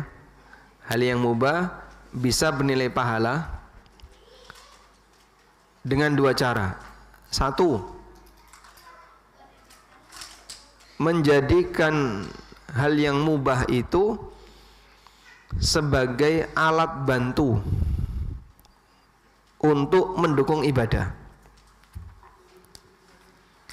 Menjadikan hal yang mubah sebagai alat bantu untuk mendukung ibadah. Jadi bukan beribadah dengan hal yang mubah, tapi menjadikan yang mubah sebagai alat bantu mendukung ibadah. Nah, yang mubah ini jadi dapat pahala. Sifatnya adalah faktor pendukung biar ibadahnya makin bagus. Ini seperti perkataan yang disampaikan oleh Mu'adz bin Jabal. Beliau mengatakan, "Kuntu ahtasibu 'alallahi naumati kama ahtasibu 'alaihi qaumati." Aku mengharapkan pahala dari Allah dengan tidur yang aku lakukan, sebagaimana aku mengharapkan pahala dari Allah dengan tahajud yang aku kerjakan. Maka beliau tidur dengan niat biar nanti bisa bangun tahajud.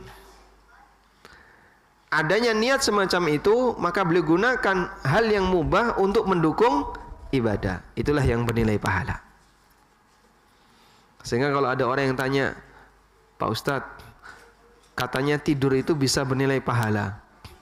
Kalau tidur sendiri Mas, nggak ada ganjarannya Mas. Dan tidak ada ibadah kok bentuknya turu, itu nggak ada. Oh, tapi katanya tidurnya orang puasa itu ibadah. Jari sinten sampean iki. Nah, timbangannya gerenengan. Nah, kalau kayak gitu ada maksud yang lain. Daripada ngerasani orang, mending saya tidur. Nah, itu mungkin. Tapi kalau hanya sebatas tidur saja, jadi poso mong turu, orang no ganjarane. Wong turu itu tidak beramal kok. Orang tidur itu beramal nggak Pak? Tidak, karena dia diam saja. Baik, kecuali kalau tidur tadi dijadikan sebagai sarana untuk mendukung ibadah, maka bisa bernilai pahala. Jadi yang perlu kita pahami begini ya. Semua ulama itu benci tidur. Maka tidak ada istilah tidur itu berpahala, tidak ada. Semua ulama benci tidur. Imam An-Nawawi rahimahullah, selama beberapa tahun beliau itu hanya istirahat di meja Pak. Tidak meletakkan punggungnya di lantai selama beberapa tahun. Dalam posisi apa? Siaga belajar. Jadi ini kitab, ini lampu. Begitu beliau bangun, nyalain lampu, nulis atau baca. Udah ngantuk, matikan lampu, tidur merem. Ngelilir lagi, melek, nyalain lampu, nulis lagi. Terus seperti itu selama beberapa tahun. Demikian pula Imam Malik rahimahullah. Diceritakan bahwasanya Ibnul Qasim itu siapa? Murid dekatnya Imam Malik, yang beliau pernah belajar kepada Imam Malik selama 16 tahun gak pulang-pulang. Nikah, manten anyar, terus pamitan sama istrinya dalam posisi istrinya hamil. Dulu saya sudah punya rencana untuk belajar kepada Imam Malik, dan saya ingin mewujudkan tekad itu. Kamu saya kasih pilihan, mungkin saya akan lama tidak pulang. Kamu saya kasih pilihan. Pertama, nunggu saya sampai pulang. Yang kedua, kamu ingin nikah lagi dan nanti akan segera saya ceraikan. Wanita solihah ini milih yang mana? Yang pertama, nunggu. Sampai akhirnya dia melahirkan. Lalu anaknya diberitahu ketika sudah besar bahwa bapakmu ada di Madinah belajar di majelisnya Imam Malik. Di usia 16 tahun ini anak datang ke Madinah bersama rombongan jamaah haji. Lalu ketika sampai di Masjid Nabawi, tanya sama jamaah, di mana majelisnya Imam Malik? Di sana. Didekati. Setelah sampai di majelisnya Imam Malik, tanya sama anggota majelis, kenal nggak dengan orang yang namanya Abdurrahman bin Qasim? Kamu lihat orang yang di dekat Imam Malik itu, itulah Abdurrahman bin Qasim dari Mesir.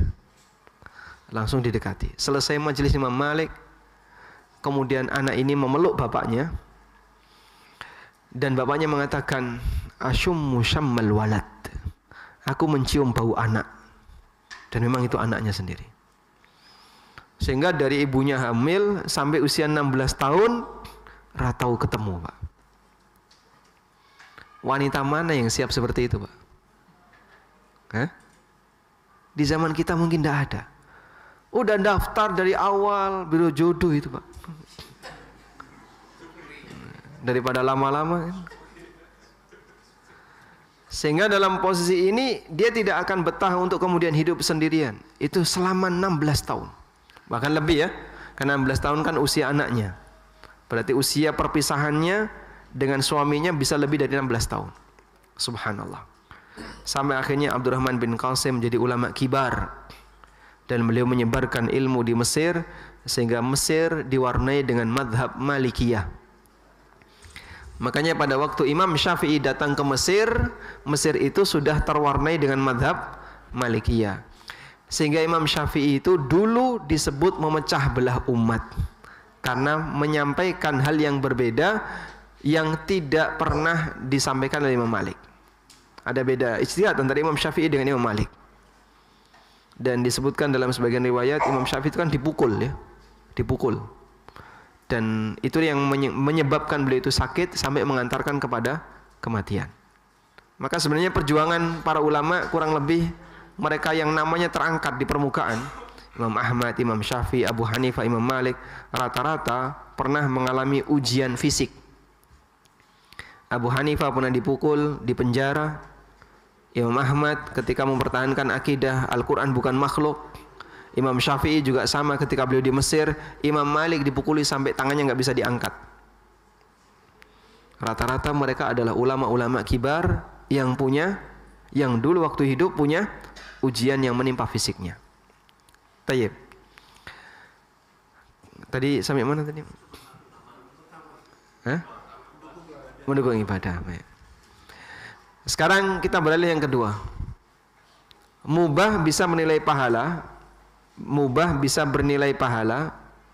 Yang kedua adalah ketika menghalangi seseorang untuk berbuat maksiat. Sehingga pada saat dia mengambil yang mubah itu menyebabkan dia tidak berbuat maksiat, maka yang mubah itu bisa bernilai pahala. Sebagaimana disebutkan dalam hadis, Nabi SAW bersabda, wa fi bud'i ahadikum sadaqah. Dalam hubungan badan yang kalian lakukan ada nilai sedekah.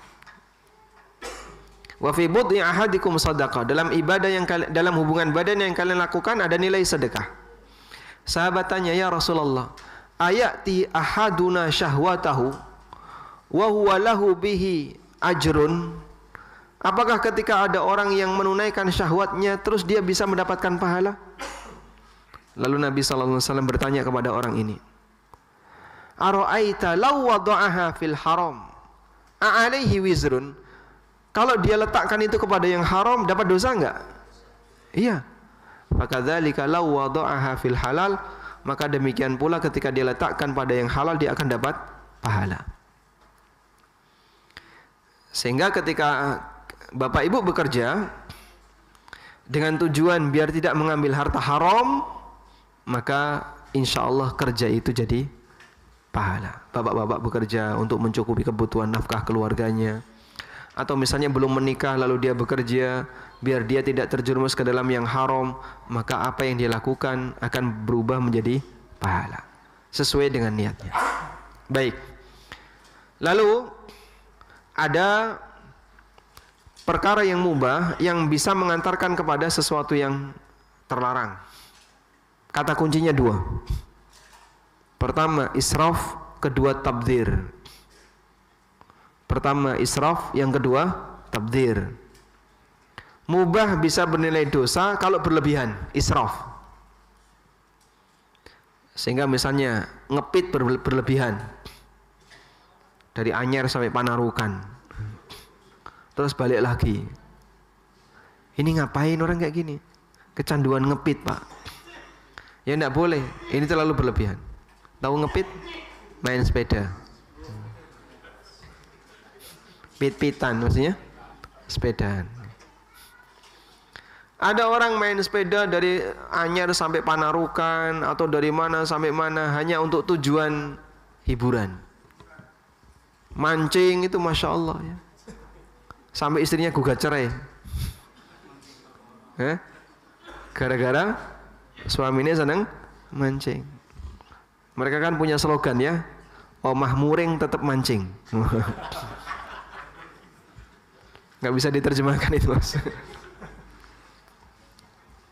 Baik.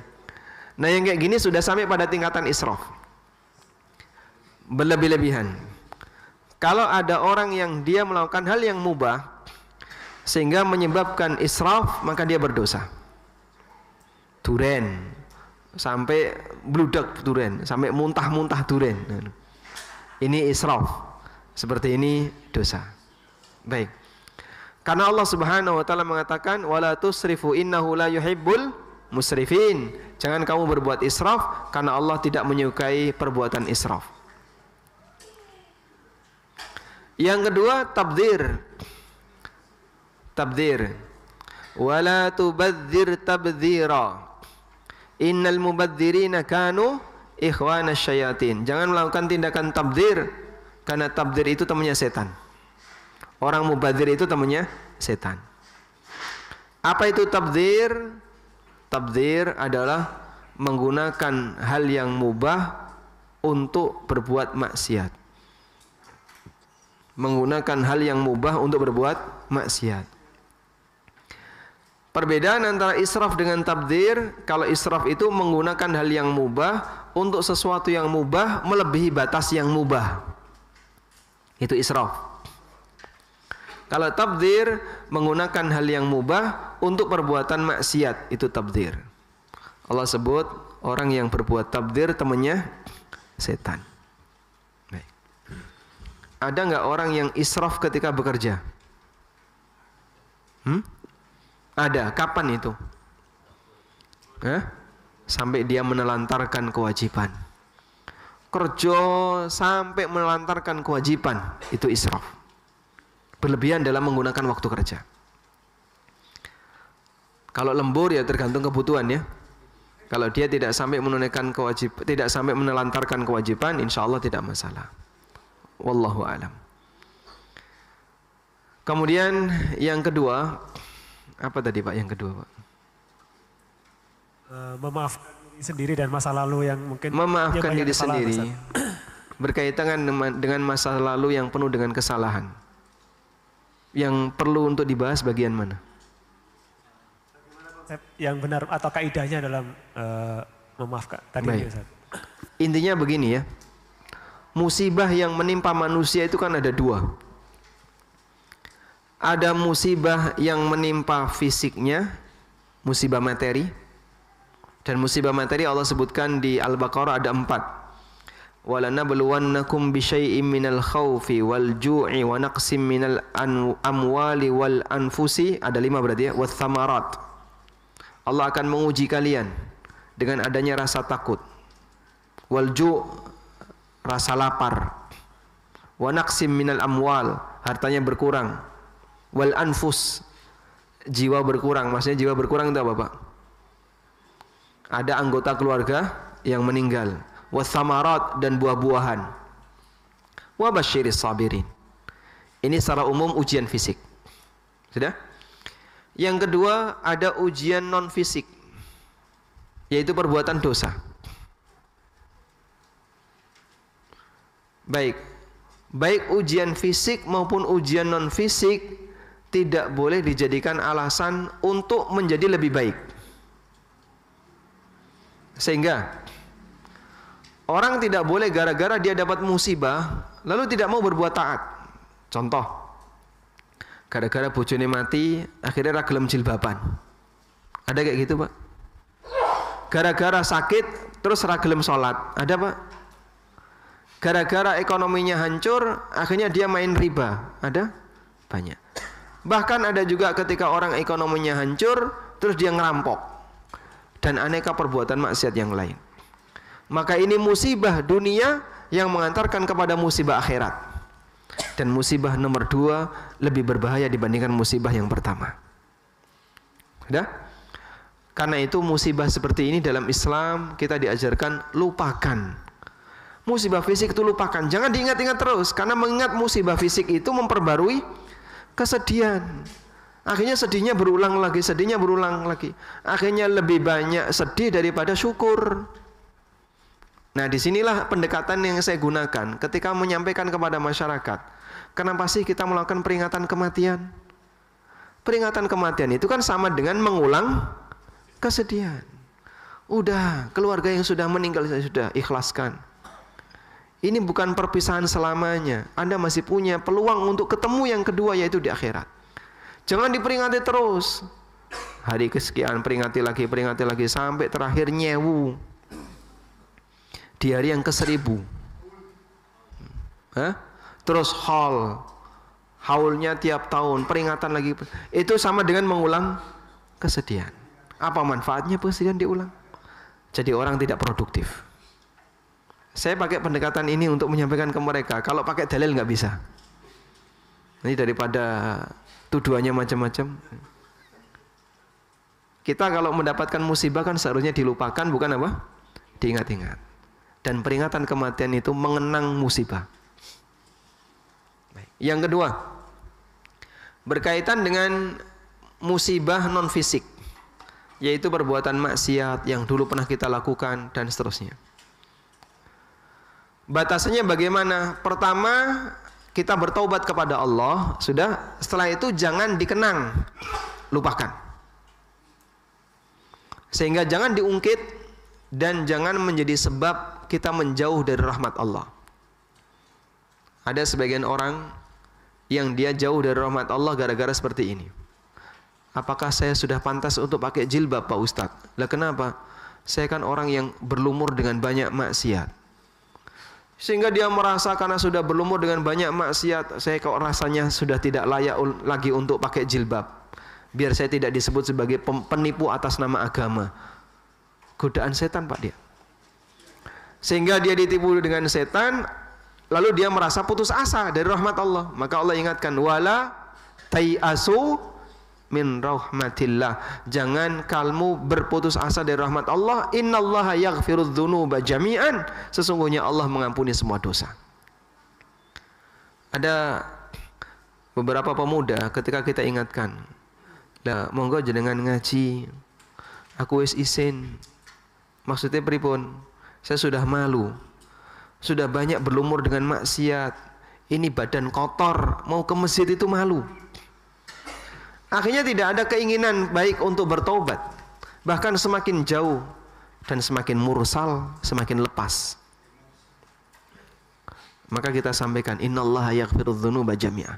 Allah mengampuni semua dosa. Semua orang punya peluang untuk diampuni oleh Allah. Gak usah takut. Tapi badan saya penuh dengan tato, Pak. Gak apa-apa. Di masjid bukan syarat tatonya dibersihkan.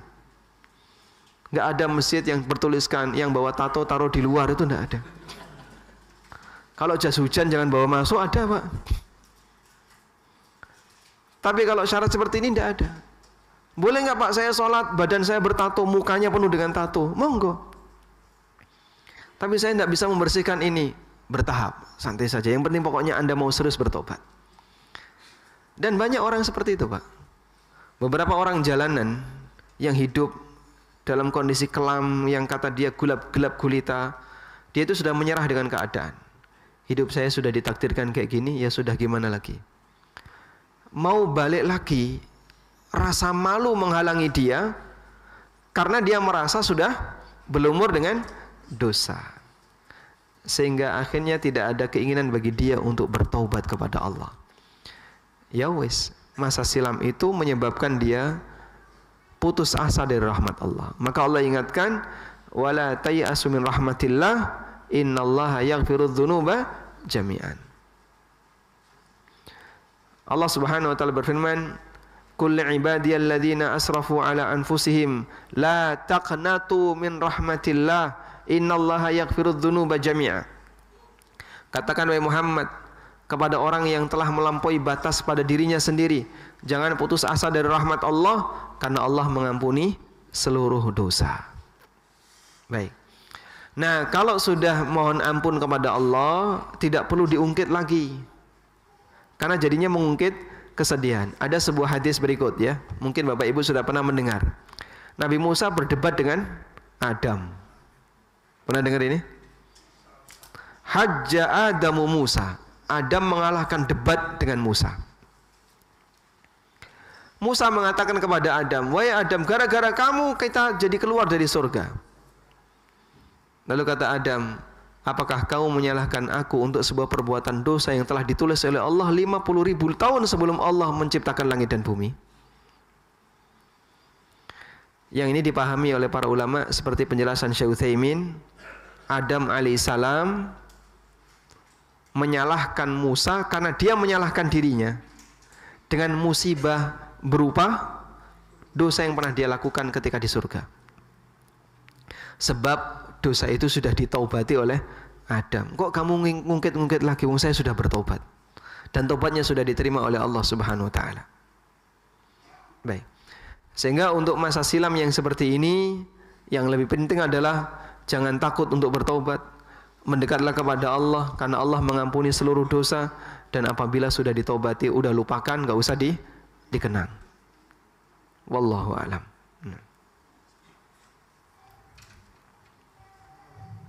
Angkat tangan untuk izin ke toilet. Oh, enggak.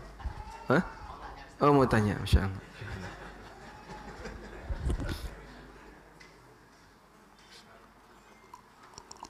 Bismillahirrahmanirrahim. Assalamualaikum warahmatullahi wabarakatuh. Waalaikumsalam warahmatullahi wabarakatuh. Yang pertama, Ustadz, dalam rangka untuk mendakwai keluarga, terutama mungkin keluarga kita yang usia sudah di atas 40, adakah kiat-kiat kita sebagai sesama muslim untuk mengajak keluarga kita untuk ke jalan yang benar sesuai salafus soleh? Itu adakah kiat yang istilahnya lebih mengenal, Ustaz, apabila kita ingin mendakwai keluarga kita yang usianya terutama sudah di atas 40, Ustaz? Karena kan usia di atas 40 ini sesuai yang Ustaz sampaikan bahwa sulit untuk berubah menjadi lebih baik.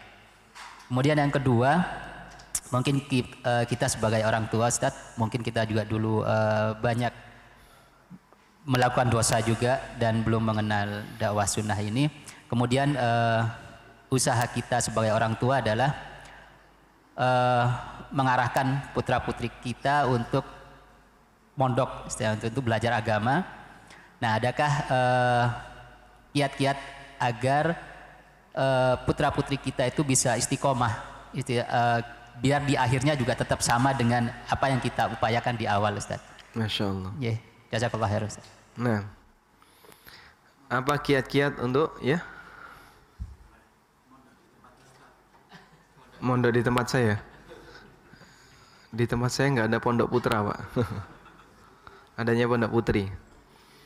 Apa kiat-kiat untuk mendakwai orang yang sudah usianya 40 ke atas? Jadi yang saya maksud bahwasanya 40 ke atas orang susah berubah itu adalah karakter. Bukan bukan hidayah jauh dari sunnah, bukan ya. Karena peluang untuk bisa mendapatkan hidayah sunnah siapapun memilikinya, sesuai dengan apa yang Allah kehendaki. Sehingga kita optimis begini Pak, berhadapan dengan masyarakat yang mungkin mereka jauh dari hidayah sunnah, belum kenal istilah ilmu tauhid, tidak pernah tersentuh pembahasan tentang masalah detail akidah, mereka mungkin tidak ngerti, nggak jadi masalah. Tapi kalau sudah dalam bentuk karakter itu seperti ini, saya paling benci dengan ini, atau sifat-sifat tertentu, pendusta, penipu, itu karakter. Nah kalau sudah sampai pada tingkatan kayak gini, mungkin nggak bakalan bisa berubah. Karakter keras kepala, pengen menang sendiri, itu karakter. Itu kalau sudah di usia 40 ke atas, susah untuk berubah. Anak kecil itu kan pengen menang sendiri Pak ya. Sehingga ketika dia rebutan, ya semuanya pengen dapat. Pada saat dia dapat, maka yang pemenangnya adalah yang paling kecil. Bapak punya usia anak misalnya 5 tahun, 4 tahun, 3 tahun. Rebutan HP. Yang menang yang mana? Yang 3 tahun. Karena dia merasa paling disayang. Sehingga dalam posisi itu ketika dia merebut, dia akan mengupayakan bagaimana dia menang. Padahal dia badannya paling kecil. Tapi kan karakter ini berubah. Yang awalnya seperti itu mungkin di usia SD sudah berubah. Sehingga saat rebutan di usia SD tidak sekeras ketika masih TK. Nanti SMP berubah lagi, SMA berubah lagi, kambuh lagi waktu bagi waris. Itu kalau pendidikannya tidak berlanjut. Sudah? Sehingga dalam hal ini karakter itu akan bertahan di saat orang sudah membiasakannya sampai usia 40 tahun. Tapi kalau berkaitan dengan masalah hidayah kenal kebenaran, siapapun punya peluang yang sama. Wallahu a'lam. Kemudian yang kedua berkaitan dengan tanggung jawab orang tua dalam menjaga pendidikan anak. Memang pendidikan kita itu terkadang tidak estafet. Sehingga orang tua rata-rata pengawasan maksimal hanya sampai usia lulus SMA. Setelah itu anak dikasih kebebasan, kamu mau kuliah di mana? Bebas dia milih. Memang kadang orang tua lebih cenderung daripada nanti saya paksa di sini dia nggak cocok, mending saya serahkan pada pilihan dia. Tapi pengawasannya yang kurang. Akhirnya saat kuliah di kampus umum, pergaulan dia, kemudian bagaimana cara dia berinteraksi dengan lawan jenis tidak terkontrol. Apa yang dulu sudah kita upayakan hilang semuanya. Ya. Mohon maaf Pak ya, ada satu berita buruk ya, yang sampai di tempat saya. Ada santri pondok yang sampai check-in 3 hari kalau ini. Dan itu sesama santri. Santri putra dengan santri putri. Ya, sampai akhirnya dia ketangkap oleh musyrifnya atau ustadznya. Terus disidang dia. Kamu ngapain saja 3 hari? Saya nggak ngapa-ngapain Ustadz. Bodoh kamu 3 hari kok nggak ngapa-ngapain. Lah mau jawab apa itu? Iya, jadi ada kejadian kayak gitu. Ini ada hal lucu di bagian akhir ya. Subhanallah. Cuman kan ini jadi berita yang nggak nyaman untuk didengar. Meskipun pelanggaran seperti ini juga lebih banyak lagi untuk sekolah-sekolah negeri. Tapi untuk sekolah agama dalam proses belajar masih ada kayak gini. Sudah ada kayak gini. Ini kan pelanggaran yang agak serius ya. Makanya pengawasan orang tua itu ya bagian yang terpenting. Wallahu a'lam. Silakan. Ya, mungkin masih ada ya. Satu, monggo nanti.